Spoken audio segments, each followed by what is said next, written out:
Bom, olá para você que chegou aqui para acompanhar esse conteúdo que a gente ficou de completar assincronicamente neste vídeo que terá a duração de alguns minutos, tá? Não vai passar de uma hora para que vocês consigam aí completar o conteúdo que a gente precisaria ter tido presencialmente juntos em sala de aula.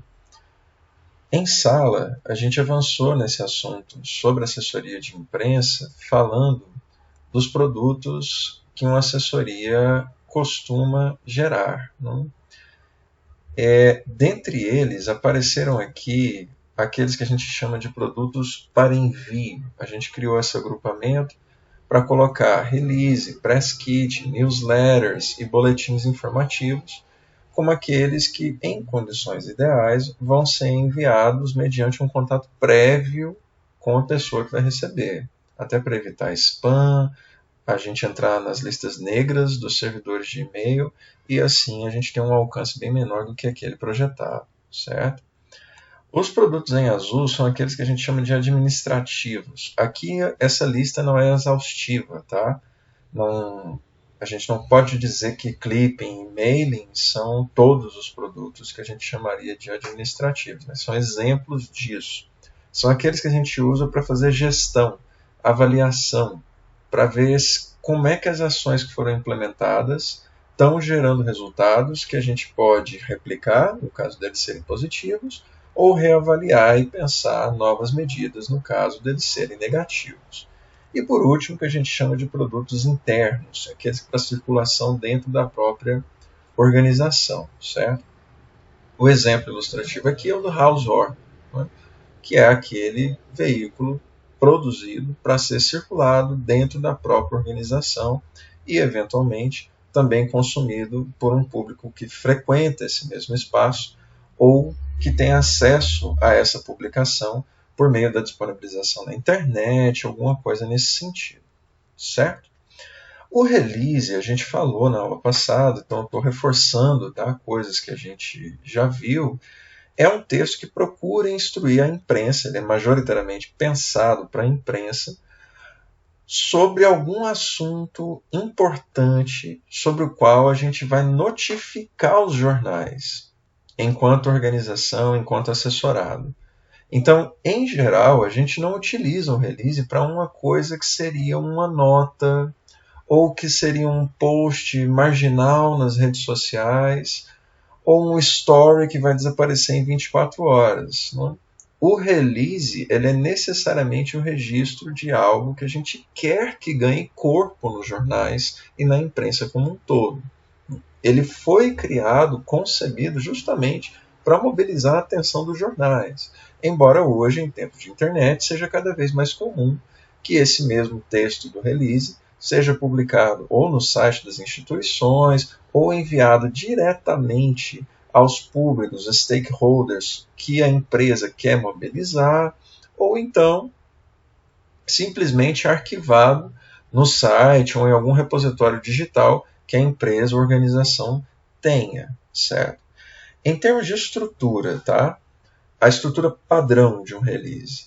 Um release é redigido em formato de notícia. Então tem título, subtítulo, lead e a complementação, que vocês estão acostumados a ver, pessoal do jornalismo, né, lá em PTJ.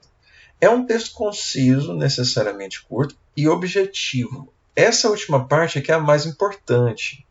E é ela que orienta as outras duas qualidades. Quando a gente fala de concisão, não é dizer que motoca, não é dizer que o release ele é necessariamente um texto de 2 parágrafos ou de 3. Não é isso, sim. Mas dizer que o release não vai colocar detalhes em excesso ou colocar informações que são supérfluas, que você cortaria de um título, um subtítulo de uma notícia, por exemplo, certo? A ideia aqui, pensando tanto o público da atualidade, que tem uma leitura muito ansiosa, quanto o principal, que é a imprensa, né, que tem um tempo muito curto dentro da redação para filtrar aquilo que vai ser publicado de fato, a necessidade é informar tanto quanto possível no menor espaço e no menor tempo de leitura que você vai exigir da pessoa que está acessando o seu release. Sim, é nesse sentido que a gente está falando em concisão aqui. A outra coisa é sempre dar destaque para datas, locais de eventos e informações que você considera importantes para aquele anúncio que você está fazendo no corpo do release. Tá? No final, ou às vezes até no começo, vou mostrar exemplos disso, é comum que a gente tenha fichas de resumo, certo? Para colocar os tópicos principais sobre o qual o release tratou. Isso, em geral, é um texto de acesso fácil, sintético, que o jornalista ou o público leitor, ao qual o texto está se direcionando, vai utilizar para acessar mais rapidamente aquilo que você está querendo informar no seu texto, certo? Sempre incluir contatos da assessoria, certo? Pensando aqui o release que está sendo mandado para a imprensa, tudo bem? É possível também que você inclua contatos do entrevistado, inclusive desejável que isso aconteça, a depender do contexto. Às vezes é importante, a depender da estratégia que a assessoria traçou, é importante que primeiro, antes da gente marcar uma entrevista ou dos jornais terem acesso à fonte primária, principal, que ela passe por algum filtro da assessoria. Aí, nesse caso, a gente não coloca o contato do entrevistado direto no release, no corpo dele, ou no e-mail que vai ser enviado, ou numa mensagem de WhatsApp que vai acompanhar o material do release, certo? Quando é esse caso, a gente deixa apenas o contato da assessoria. Mas esse contato da assessoria precisa ter. Né? Esse é fundamental. Geralmente ele é assinado pela agência, pela assessoria ou pelo assessorado. Essa última prática não é tão recomendada assim, considerando que a pessoa que vai entrar em contato, não é, para conseguir mais informações ou até para agendar uma entrevista, não vai procurar o dono da empresa, mas a assessoria de comunicação que redigiu e enviou aquele release, certo? O exemplo que a gente deu em sala foi esse release da UFG, onde você consegue ver justamente essa estrutura que a gente estava comentando aqui. Tem título, tem um subtítulo, e os dois primeiros parágrafos respondem às perguntas principais do lead. Exatamente como uma notícia curta, no caso, sobre oferta de vagas para oficinas de música. Todos os exemplos que eu estou mostrando estão nos links da aula. Tá? Ao final, você tem aqui uma ficha de serviço, e ela coloca justamente as informações principais, né, sobre as tais das oficinas de música. Você tem quais cursos vão ser oferecidos, qual é o público-alvo, as idades indicadas, o período de inscrição, a matrícula dos selecionados, o início das aulas, o valor. E ao final, você tem a assinatura das pessoas responsáveis pelo release. Outro exemplo é esse daqui do IBGE. É um release que foi publicado no site e só então enviado à imprensa, depois. Ele primeiro foi publicado no site e depois enviado à imprensa. Você tem no título exatamente a mesma estrutura que a gente viu anteriormente. IBGE divulga mapas atualizados de 261 municípios. Tem uma ênfase no verbo e na informação que está sendo dada, exatamente como uma notícia. Tanto é que essa estrutura é idêntica ou redigida em formato de notícia, que acontece, como a gente comentou, infelizmente, de vários jornais simplesmente pegarem o release do jeito que eles receberam e publicar no site, ou no jornal, na revista, enfim, exatamente como receberam da assessoria. Frequentemente sem dar o crédito, o que é muito complicado, né? Considerando que tem uma autoria clara, né, que é da assessoria. Esse release coloca, além das informações em texto, um teaser, parte dos dados que essa pesquisa do IBGE conseguiu recuperar, né, ou produzir, não é? Formatados nessa tabela que está colocada aqui na tela. É muito mais efetivo usar isso do que eu dizer em texto, não é? O número de municípios atualizados de cada unidade da federação. A visualização em tabela é mais rápida, né? E por isso ela é preferida das pessoas que vão fazer uma leitura rápida, não é? Ou dinâmica, que é basicamente todo mundo, na atualidade, na contemporaneidade, considerada a maneira como a gente lê as coisas com ansiedade, não é? Num nível muito maior, em grande medida, por conta das práticas envolvendo a cultura digital. Outra coisa, e outro exemplo, perdão, interessante, é esse do Subway. A gente tem aqui os comunicados de imprensa que o Subway enviou reunidos no site. É comum que as empresas adotem algo como uma sala de imprensa. Frequentemente esse é o nome que eles dão, né? Ou então a imprensa, uma seção no site dedicada a arquivar os releases enviados à imprensa. No caso, é exatamente o que a gente tem aqui. Você tem tanto os comunicados enviados, quanto, numa aba mais ao lado, os contatos de imprensa.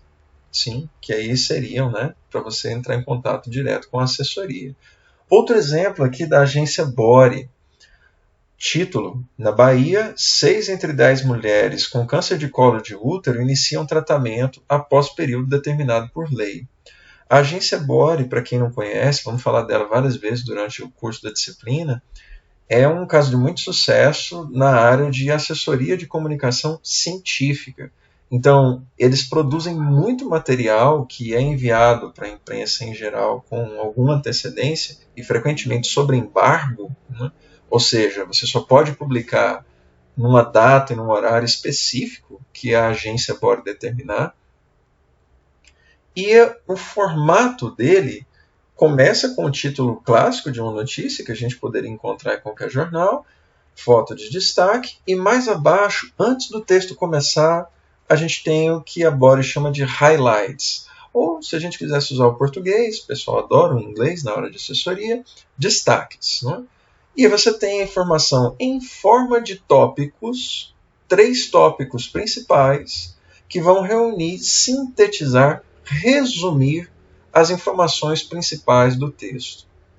Faz-se isso justamente para conseguir chamar a atenção suficiente ou do jornalista ou do público leitor para que ele se sinta motivado para descer e ler o texto na íntegra.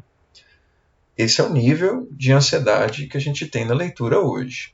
Um pouco maior aqui o que a gente tem nesses 3 tópicos. Estudo feito na rede pública da Bahia revela que 65% das mulheres com câncer de colo de útero começaram o tratamento após o prazo da lei dos 60 dias. Essencialmente o que estava no título, não é? Continuando, segundo tópico. Atendimento tardio no SUS é mais comum em mulheres com mais idade, com menos escolaridade e em estágio avançado do tumor. Terceiro e último tópico. Câncer de colo do útero é o 4º mais incidente em mulheres no país e o câncer ginecológico mais comum. O que você vai ter no texto são detalhes, né, ou as aberturas de algumas abreviações que ele utiliza aqui no resumo. Por exemplo, estudo feito na rede pública da Bahia. Você não sabe qual universidade é, né? No primeiro parágrafo do texto, ele vai dizer um estudo realizado por pesquisadores da Universidade do Estado da Bahia, a UNEB. Esses detalhes ele vai guardar para dar no texto. A informação mais enxuta vai ficar nos resumos. Sim? Essa é a ideia, né, quando você tenta fazer uma síntese, ou no começo do texto, aqui principalmente, ou ao final, em forma de ficha para o leitor ou para o jornalista conseguir as informações de maneira mais rápida ou mais ágil, certo? Ao final, você tem um selo dizendo pesquisa indexada no Cielo, que é uma base de artigos de pesquisas científicas onde você tem armazenadas, né, uma infinidade de trabalhos da área científica, principalmente artigos acadêmicos, certo? E lá no final, pesquisa indexada no Cielo, você tem o link para esse artigo do qual o release está falando. Então, é uma tentativa de dar complementaridade, né, sem você ter que entrar nos detalhes mínimos da metodologia utilizada pelo artigo, quantas pessoas que foram entrevistadas no total, para depois você quebrar isso numa amostra que é efetivamente as pessoas com as quais a pesquisa teve contato. Esses detalhes você vai guardar para o artigo. O release em si vai tentar fazer síntese. Vejam que é um release, apesar dos parágrafos serem grandes, de 3 parágrafos. E o fato deles serem mais extensos justifica-se por conta da editoria. A gente está falando de ciência. E, em geral, isso pede, né, termos, a explicação de termos.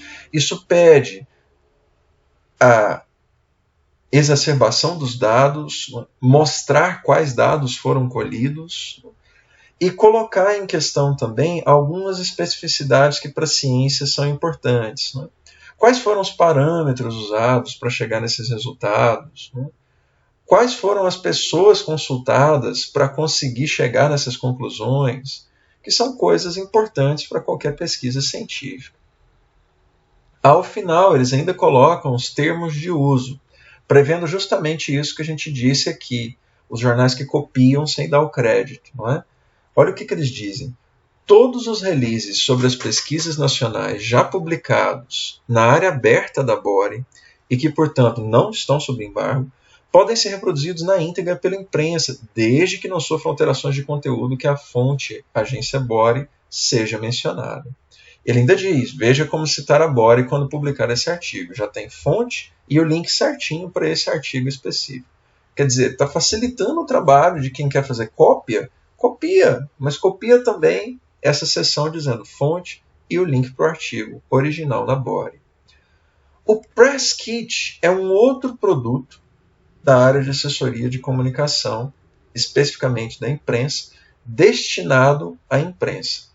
É um conjunto de materiais que é entregue para os jornais para subsidiar a produção de matérias sobre aquele assunto. Ele vai para além do release, porque ele não é só o texto ou as informações. Às vezes você precisa de mais recursos.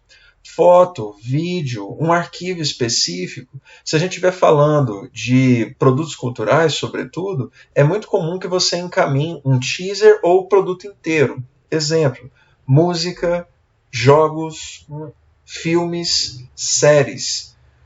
É muito comum que os jornais ou a imprensa que trabalha no setor cultural receba esses produtos com antecedência, inclusive para que eles possam fazer análises e publicar ou metendo pau naquela obra, ou louvando e fazendo odes, né, e louvores àquele produto específico.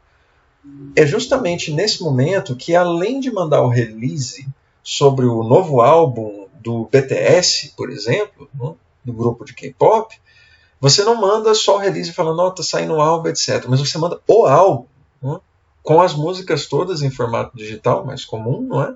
Para que os jornais tenham acesso a isso. Ou, se for interesse promover um álbum físico, você manda um exemplo, uma cópia, para que a redação tenha acesso ao álbum físico e possa reportar o cuidado com a capa, os materiais complementares que vêm junto, a case que é feita em alumínio, que é maravilhosa, todas as coisas que você geralmente mencionaria na análise de um produto específico. Então é muito comum esse tipo de coisa na área do jornalismo cultural. Em esportes também, às vezes a gente recebe, para além do release, fotos, às vezes livros, fascículos, guias, quando a gente está falando de esportes de nicho, mais específicos, ou nas Olimpíadas, quando você tem esportes que são muito específicos ou que só aparecem ou ganham visibilidade no momento dessas grandes competições. É comum que o COI forneça ou as pessoas que estão assessorando alguns desses esportistas enviem conteúdo para além do release, que é esse material complementar para ajudar você a fazer uma boa cobertura sobre o projeto que está sendo reportado. Sim. O Press Kit, no entanto, não é jabá, tá bom? Não é presente para você falar bem do produto, não é nada disso. É material para te dar condições de fazer uma reportagem justa sobre aquilo ali.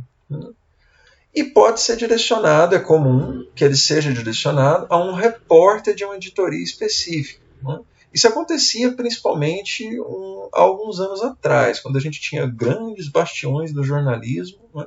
Isso ainda existe, claro, a gente tem figuras conhecidas, mas era muito comum que aquele sujeito ou aquela mulher que entende muito do assunto fosse mais bem tratada e que ela não recebesse apenas o release. Essa figura proeminente dentro da redação recebia o press kit. Até porque, sobretudo quando você está falando de produtos físicos, isso tem um custo. E se a gente estiver falando de embargos, né, é comum também que você tenha vazamentos. Né? Em geral, a maior parte dos vazamentos hoje vem dos jornalistas que deixam a coisa sair, né, e acabam contando para alguém.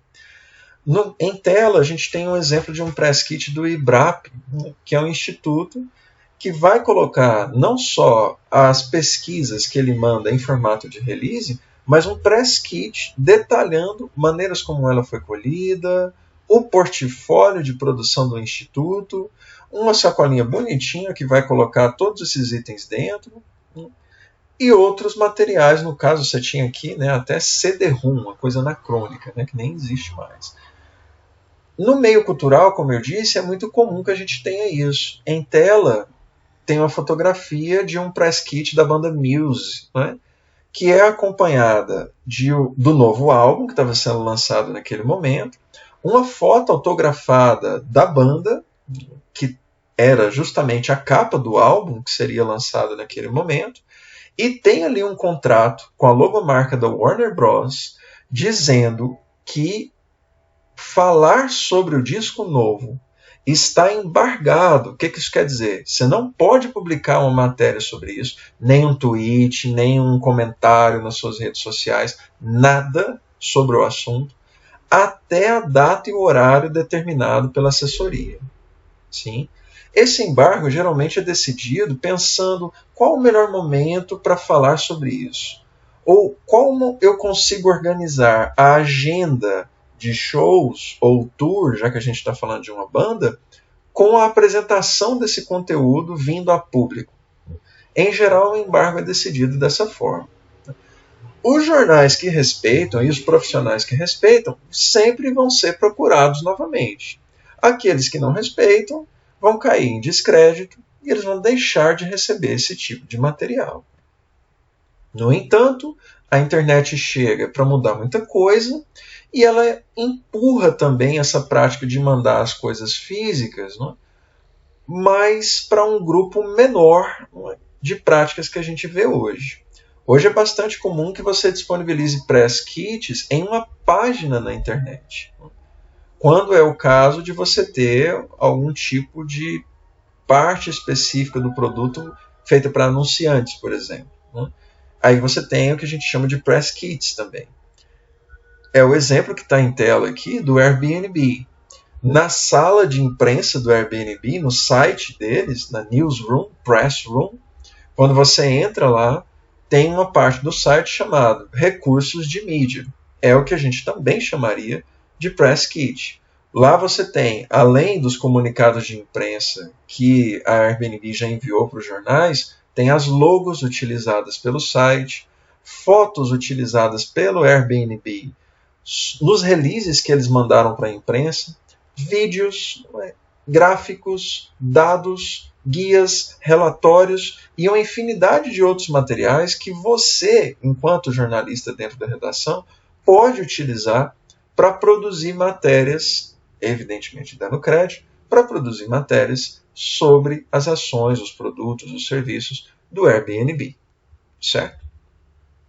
Outro exemplo, um tanto inusitado, é esse dessa moça chamada Nárcia Kelly. Ela é influencer regional daqui de Goiás e ela é prefeita da cidade de Bela Vista de Goiás. Aqui a gente tem uma zona cinzenta entre o uso, não é, de uma imagem de uma pessoa pública para fazer a promoção de um produto que é privado, no caso uma farofa para churrasco. Ela justifica essa promoção, né? No caso, o press kit, não é, recebido são justamente os produtos. Ela justifica a promoção justamente dizendo que a farofa é produzida com materiais de fazendeiros da região, o tal dos produtos cará, né, colocados aqui na foto. Tem ela sorridente, fazendo aí uma foto bastante publicitária, comercial, né, com as farofinhas postas à mesa, né, fabricadas por essa empresa chamada Produtos Cará.